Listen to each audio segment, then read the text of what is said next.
Olá, boa tarde. Você acompanha agora as principais reportagens da RIT. Eu abro essa edição com um alerta. Cresceu a mortalidade por infarto entre mulheres mais jovens. O dado foi compilado pela Sociedade Brasileira de Cardiologia, que propõe uma abordagem específica para o controle de doenças do coração em pacientes do sexo feminino. Subdiagnosticados e subtratados. Assim eram considerados os infartos entre mulheres, até a elaboração do documento feito pelo Departamento de Cardiologia da Mulher da Sociedade Brasileira de Cardiologia. Um compilado de informações já conhecidas, mas que agora juntas alertam para a necessidade de atenção especial com o coração da mulher. O coração da mulher tem algumas peculiaridades, né? Tanto anatômicas quanto a expressão clínica das doenças. E isso impactando em resultado.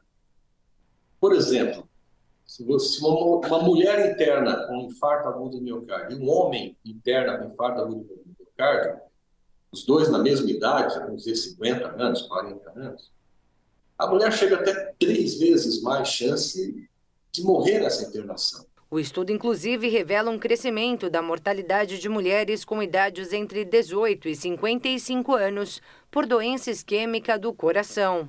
Não só no Brasil, existe um registro francês, o FAST-EMI, bastante conhecido, né? Onde fizeram um segmento de mais de 10 anos e viram nesses 10 anos que ocorreu realmente um aumento da incidência de infarto entre as mulheres jovens. E isso se seguiu ao aumento do tabagismo e aumento de obesidade como fatores principais, né? E isso, o Brasil não está fora disso. As doenças cardiovasculares são um problema de saúde pública no Brasil e no mundo, com um total de 500 milhão de pessoas atingidas por elas no planeta, segundo dados da Organização Mundial da Saúde. Aqui no país, as cardiopatias são responsáveis por 30% das mortes de homens e mulheres, na mesma proporção. O que não é igual entre eles e elas é a intensidade dos sintomas.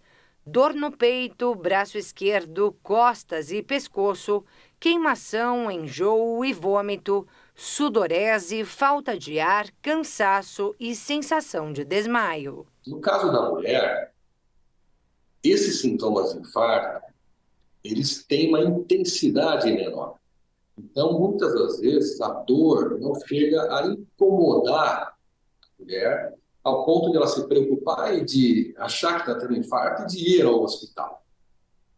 E o que preocupa é que o tratamento mais adequado para o infarto, que é você desentupir a artéria que está entupida, provocando infarto, isso tem que ser feito muito rapidamente. Quanto mais rápido você desentupir a artéria, maior a chance de sobrevida.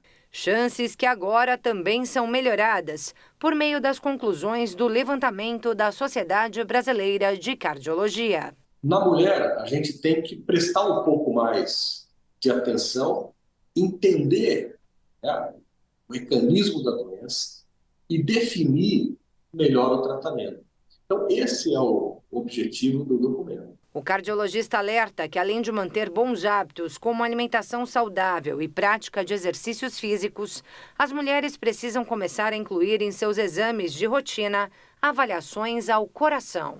É importante que a gente procure o médico sem termos sintomas, para justamente detectar qual é o risco de você desenvolver no futuro um infarto, um AVC. E aí, a partir dali, você fazer um programa de prevenção para você, então, diminuir sensivelmente esse teu risco, se você tiver. Então, essa eu acho que é a mensagem principal. E ainda falando sobre saúde, a Organização Mundial da Saúde reforçou o alerta quanto aos riscos da hipertensão arterial. Quase 1/3 da população brasileira sofre da doença considerada um problema de saúde pública global. Um mal silencioso, mas muito perigoso para a saúde de mais de 1 bilhão de pessoas em todo o mundo. Por isso, foi instituído pela Organização Mundial da Saúde, OMS, o Dia Mundial da Hipertensão, lembrado em 17 de maio para alertar a população sobre as ameaças da pressão alta. Um relatório de 2022 do Ministério da Saúde indicou que o número de adultos com diagnóstico de hipertensão arterial aumentou 3,7% em 15 anos. São 36 milhões de brasileiros, cerca de 32% da população acima dos 18 anos de idade. O cardiologista Ricardo Contenzini explica o que é hipertensão arterial e fala dos fatores que podem favorecer o aparecimento dessa enfermidade. Que é a principal patologia que tem na população brasileira. A hipertensão é a doença mais prevalente no país. E a hipertensão nada mais é do que a resistência que o vaso sanguíneo faz ao coração. A hipertensão arterial, quanto maior for os níveis pressóricos, maior é a força que o coração está fazendo para bombear esse sangue. E isso pode causar alguns problemas a longo prazo. Pessoas com mais de 20 anos de idade devem aferir a pressão ao menos uma vez por ano. Se houver casos de parentes com hipertensão, o cuidado deve ser redobrado, quer dizer, deve-se medir no mínimo 2 vezes anualmente. A prevenção é fundamental para evitar que o paciente desenvolva a doença ou agrave o quadro. A maior causa de hipertensão é familiar. Se você tem um pai que teve pressão alta, uma mãe, tios, avós, existe uma grande chance, uma chance aumentada de você desenvolver hipertensão arterial. É importante fazer visita anual ao seu cardiologista ou ao clínico ou qualquer médico que consiga aferir essa pressão arterial para poder fazer o diagnóstico de você estar hipertenso ou não. O cardiologista fala das principais consequências da doença quando não há tratamento. Infarto, mas a principal mesmo é o derrame, né, que a gente chama que é o AVC, acidente vascular cerebral. Isso acontece porque os microvasos do cérebro, por conta da força, da resistência que esse vaso está fazendo, eles podem ou entupir ou estourar. E isso faz com que a pessoa tenha o derrame, né? Mas o infarto também é muito importante. A insuficiência renal é a principal causa de diálise hoje, é a pressão alta que sobrecarrega os rins. Mas tenha calma se você for hipertenso. É possível viver com a doença, com acompanhamento de um cardiologista, que vai direcionar o tratamento e os medicamentos adequados para o controle da pressão alta. É preciso também ter uma alimentação balanceada, manter o peso em parâmetros adequados e evitar o consumo de alguns alimentos e bebidas, como álcool. Ser ativo, né? A própria atividade física, ela reduz os níveis de pressão arterial a longo prazo.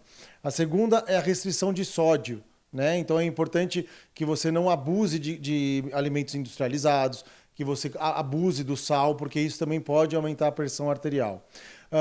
Tabagismo, é muito importante parar o tabagismo, porque apenas um cigarro, depois de você fumar um cigarro, você pode aumentar em mais de 1 ponto, depois de 5 minutos, a pressão arterial.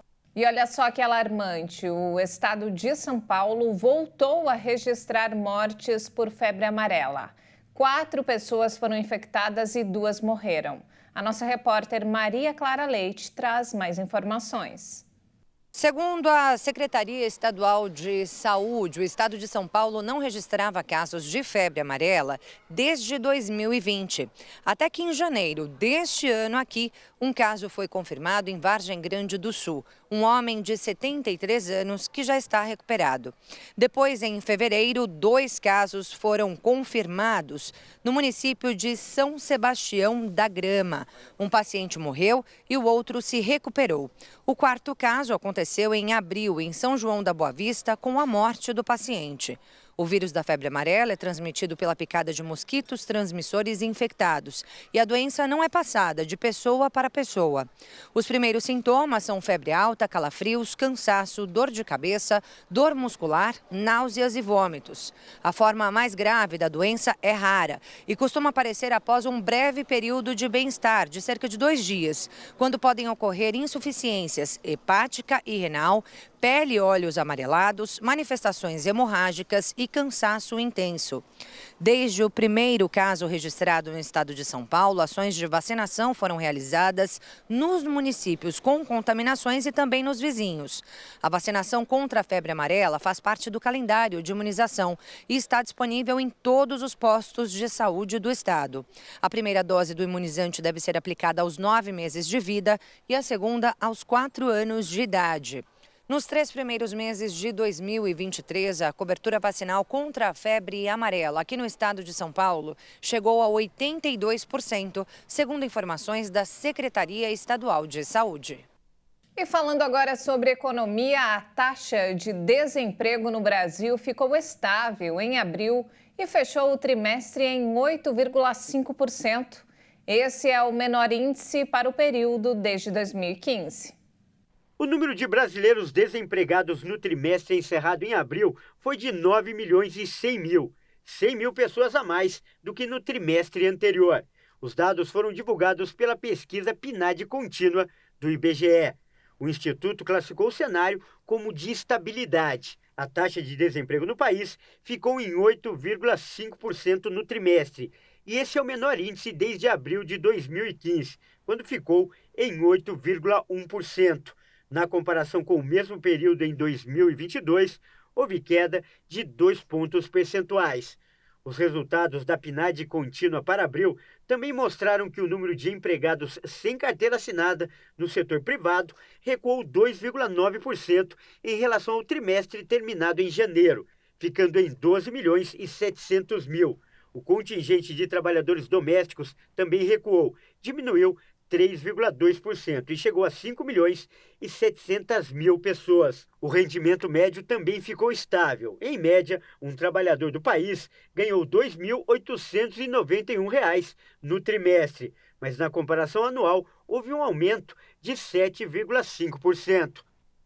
O endividamento de pessoas com mais de 60 anos explodiu no Brasil nos últimos 4 anos. O mapa da inadimplência e negociações do Serasa indica as razões sobre esse crescimento. A repórter Maria Clara Leite traz mais informações. Entre abril de 2019 e o mesmo mês de 2023, o número de inadimplentes com mais de 60 anos no país cresceu 33%.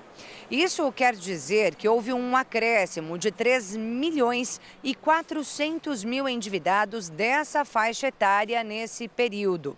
E o valor médio das dívidas dessas pessoas é de R$ 4.360. De acordo com o levantamento, as maiores dívidas dos idosos em abril deste ano eram com contas básicas de água, luz, gás, quase 40% do total.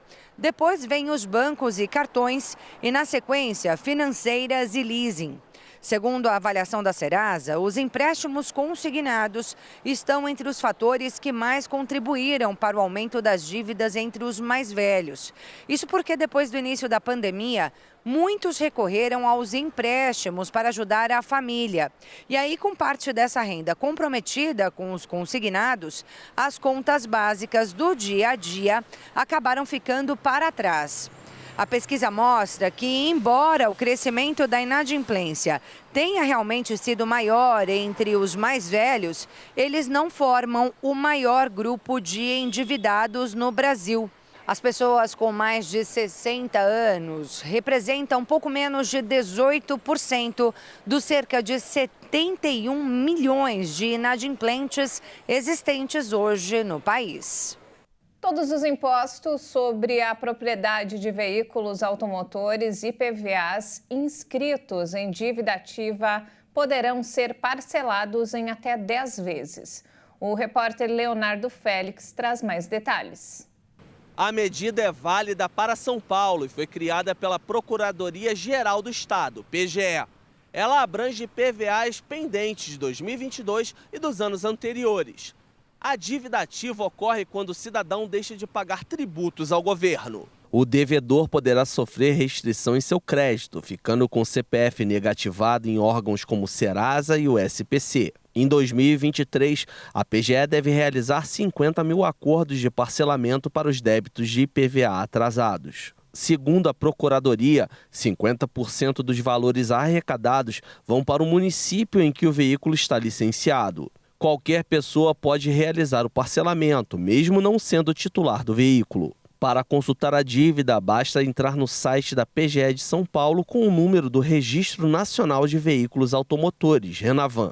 Por meio da seção da dívida ativa, o contribuinte poderá liquidar ou parcelar os débitos. Na sequência, o usuário deve acessar as opções Consultar débitos e, a partir daí, clicar em Parcelamento. Seguindo esse passo a passo, será gerado o termo de adesão ao acordo. E, para encerrar, o usuário poderá emitir diretamente no site os boletos para pagamento. De São Paulo, Leonardo Félix.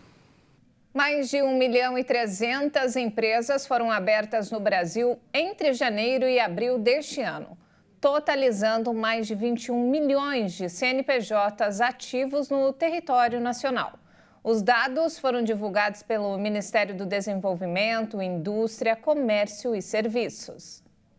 De acordo com o documento, de janeiro a abril deste ano, 1.331.940 empresas foram abertas no Brasil. Com isso, há no país um total de 21 milhões de CNPJs ativos. Desse total, 93,7% são de microempresas ou empresas de pequeno porte.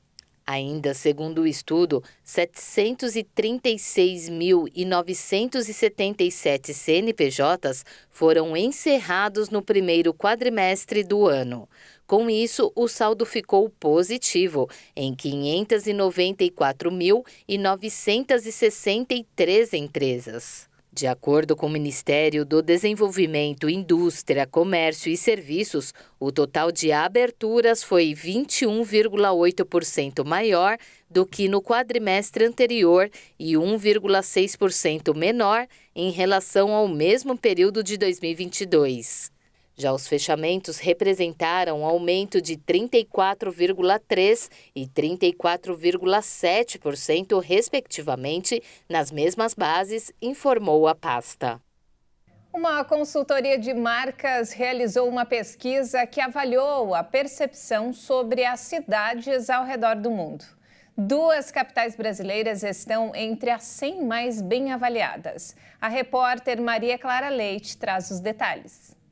No topo da lista das 100 cidades selecionadas está Londres, na Inglaterra, com 83 pontos, entre os 45 atributos avaliados. Depois aparece Nova York, nos Estados Unidos, e em terceiro lugar, Paris, na França. A cidade de São Paulo, onde nós estamos, aparece na posição de número 75 do ranking, por ser o coração financeiro do Brasil, por ter melhores lugares para se viver, estudar, trabalhar de forma remota, para investir e se aposentar. Além de ter tido boa avaliação no critério Museus, Artes e Galerias Culturais. Mas a capital paulista perdeu pontos nos quesitos ligados a grandes universidades mundiais e também na segurança pública. Assim como ocorreu com o Rio de Janeiro, que se destaca em outros critérios e, por isso, aparece acima de São Paulo no ranking, na posição de número 69. Segundo o estudo, a cidade carioca tem uma boa classificação em atributos como vida noturna, restaurantes e estilo de vida, mas teve notas baixas em educação, ciência, tecnologia e segurança. A pesquisa foi realizada em cidades de 20 países pela empresa Brand Finance, que é uma consultoria especializada em avaliação de marcas. E veja a seguir, mês de maio bate recorde de alertas de desmatamento no Cerrado brasileiro. E ainda, Leonardo da Vinci e Michelangelo ganharam vida em uma exposição em São Paulo. Nós voltamos em instantes. Até já!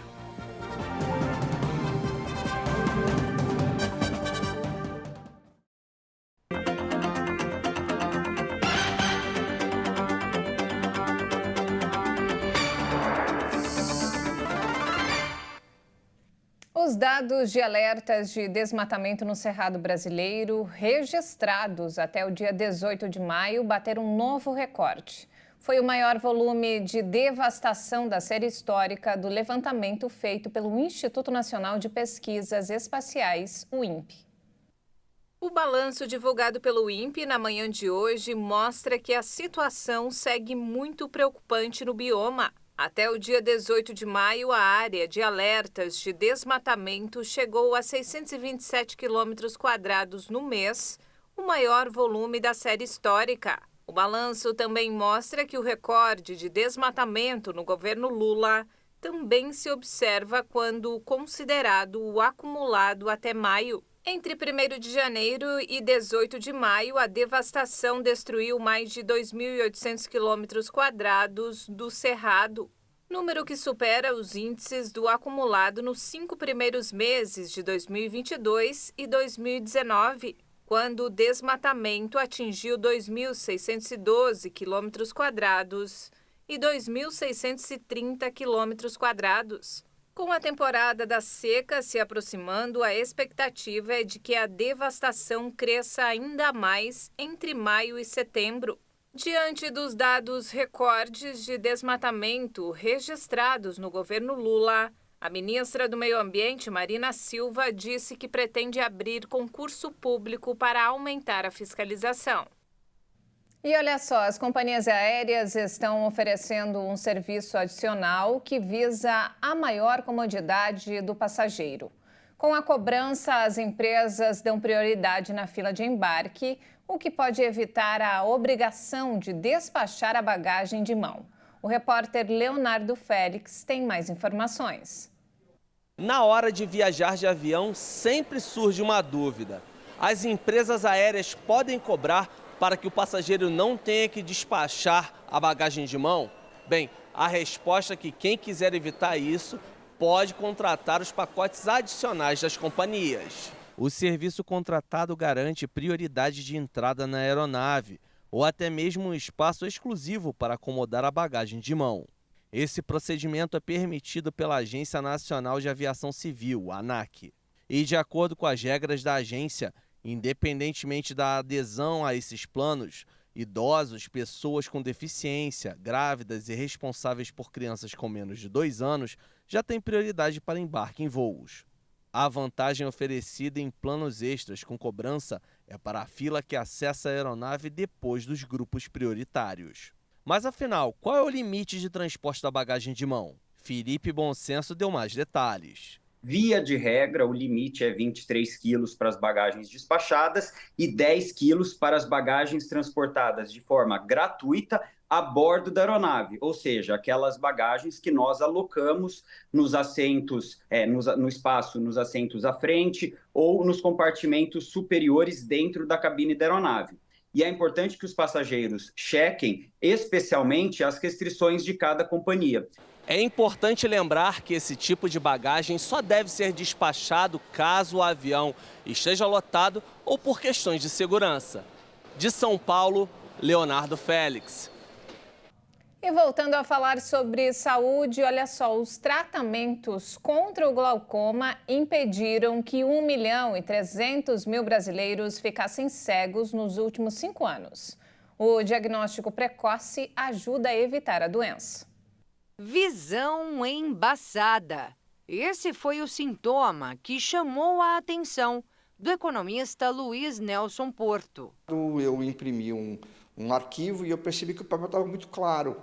Aí eu falei para o pessoal da reprografia, falei, olha, usa mais tinta, que vocês estão economizando tinta na impressão. E eles me falaram, não, Luiz, nós não estamos imprimindo no modo econômico, é o mesmo modo de sempre, entendeu? Aí eu falei, opa, tem alguma coisa aqui que mudou, entendeu? Ao consultar um oftalmologista, veio o diagnóstico: glaucoma, doença caracterizada pelo aumento da pressão ocular. O que leva a esse aumento de pressão? Uma mudança do vascularização do nervo óptico, né, e, consequentemente, um aumento da sua escavação e uma perda do campo visual. Então, essas 3 coisas juntas, né, a pressão, o campo visual e o nervo óptico, a gente examinando, a gente faz o diagnóstico de glaucoma. O distúrbio é a segunda maior causa de cegueira no mundo, de acordo com a Organização Mundial da Saúde, atrás apenas da catarata. mas a perda da visão pode ser evitada se a doença for descoberta e tratada precocemente. Dados do Conselho Brasileiro de Oftalmologia indicam que de 2019 para cá, tratamentos clínicos e cirúrgicos contra o glaucoma afastaram do risco de cegueira cerca de 290 mil pacientes por ano. O oftalmo alerta que após os 40 anos de idade, todos devem fazer exames preventivos. Mede a pressão, se a pressão estiver aumentada, vai fazer exame de campo visual. Se tiver alteração do nervo óptico, mesmo com a pressão normal, vai fazer exame de campo de visão, porque pode acontecer, o campo está normal, a pressão está alta. E a investigação precisa começar ainda mais cedo, quando há predisposição genética e outros fatores de risco. Quem é hipertenso, quem fuma, quem tem diabetes, sempre tem que fazer, começou mais cedo, com 30 anos, aí o exame oftalmológico é obrigatório, anual, e se tiver alguma coisa, semestral. E quanto mais cedo é o diagnóstico, mais simples é o tratamento. Acho que 90% dos casos você trata com colírio uma vez por dia. Hoje em dia existem drogas bem potentes, vários tipos de drogas, aí cada pessoa pode responder melhor ou não a diferentes drogas, que você pinga 1 ou 2 vezes por dia e funciona. Tem gente que tem que associar mais de uma droga para baixar a pressão e impedir a progressão da perda do campo visual, da visão.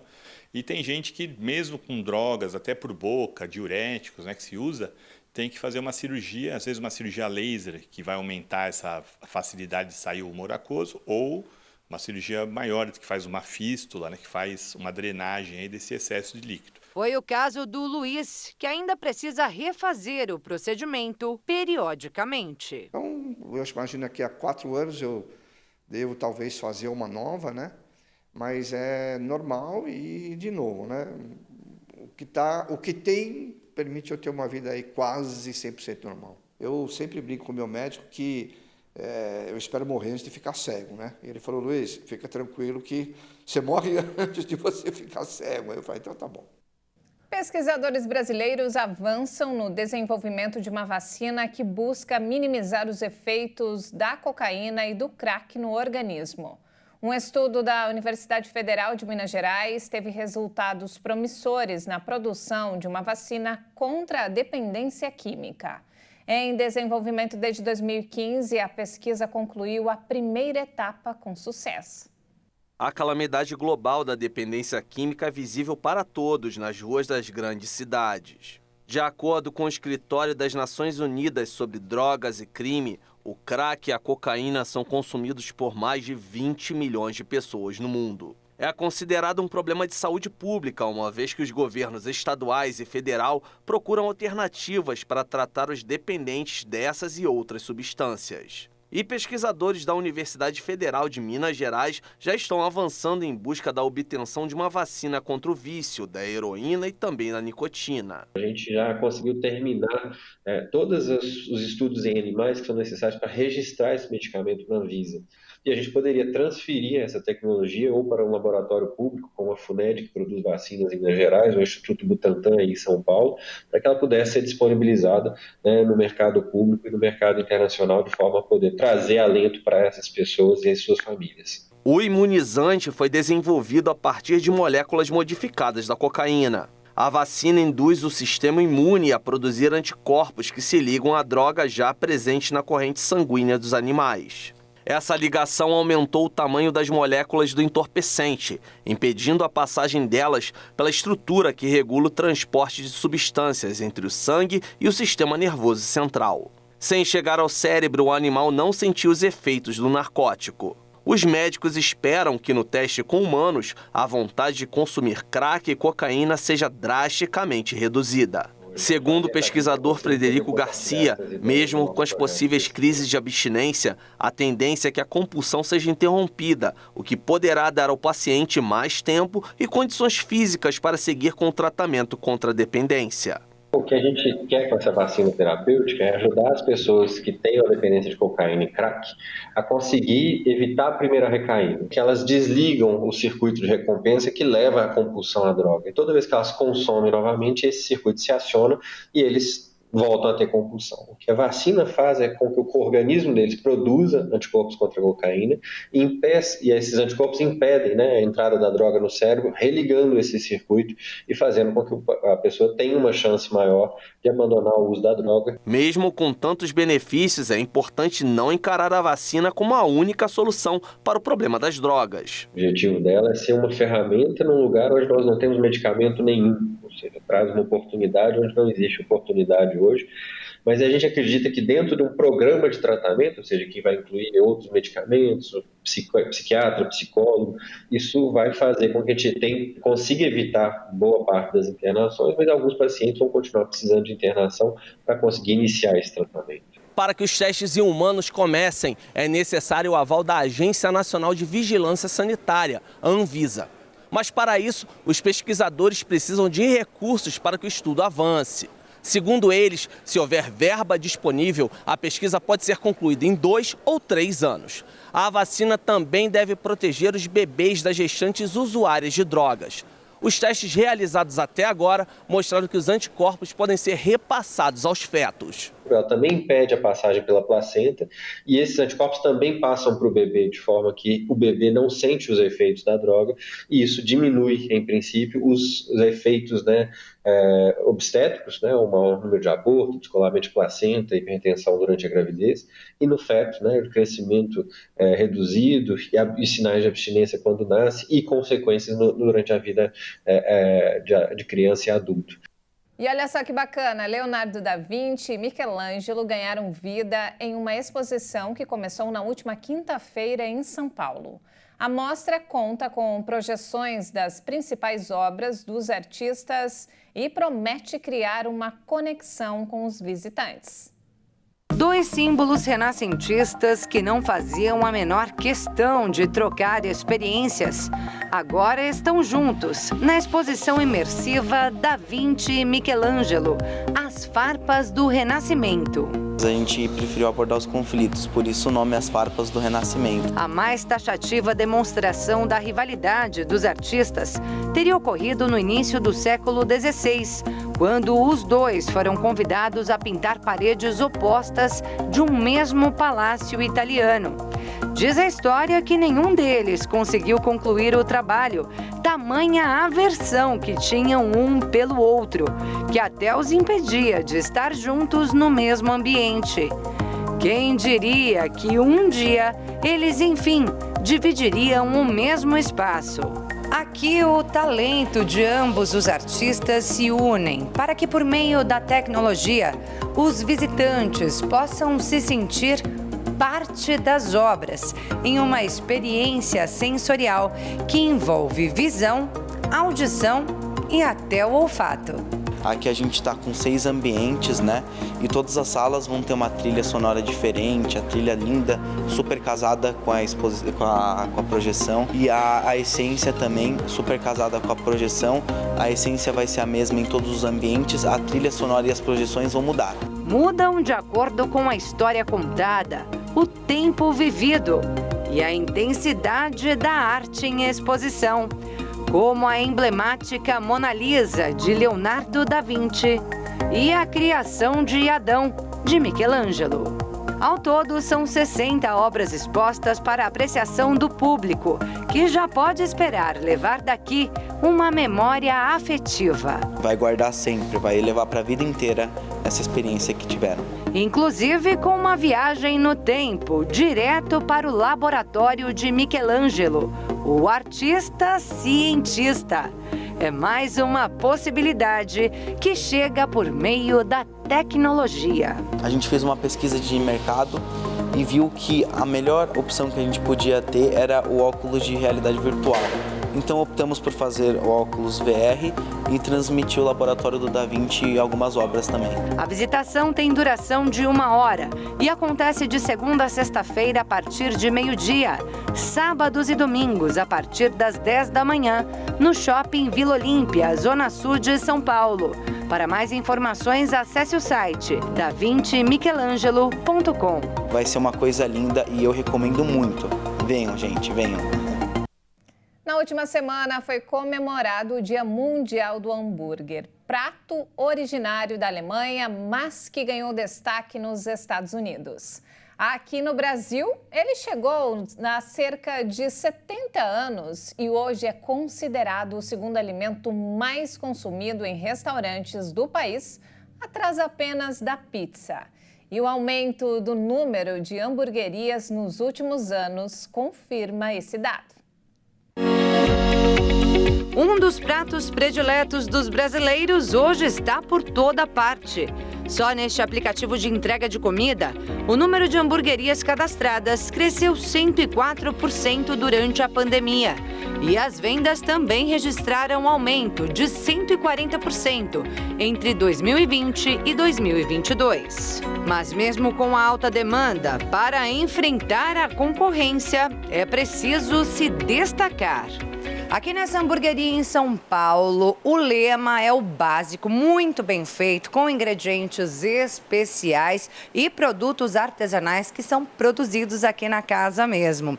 E hoje nós vamos acompanhar a preparação de alguns desses hambúrgueres para entender o que faz desse estabelecimento um sucesso aqui no bairro dos Jardins, região central da capital paulista. Aqui do meu lado está o Perrone, que é quem vai mostrar tudo isso pra gente. Por onde a gente começa, Perrone? Um bom hambúrguer começa onde? Na chapa, muito bem quente. E vamos lá, gente!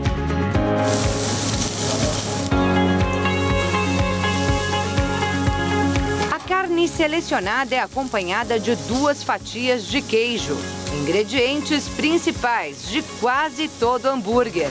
Mas aí vem os complementos: picles adocicado, picles de cebola e bacon. A gente está fazendo um New York Style, como se come lá em Nova York, e é uma tradição aqui da nossa casa.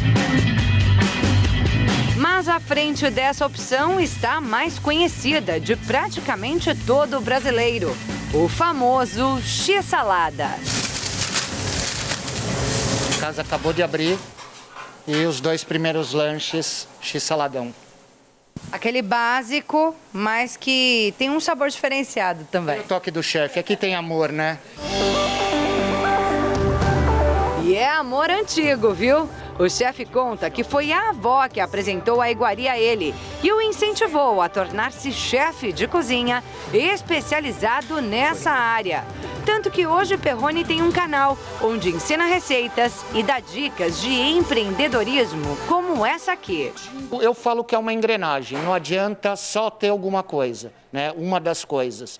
Então é o atendimento, uma excelência em atendimento, um lugar aconchegante, você trazer uma experiência tanto para a pessoa que consome, tanto para a pessoa que pede, né? Se preocupar com a embalagem que o teu produto vai quando você manda no delivery e você ter ingredientes de qualidade e um preço competitivo.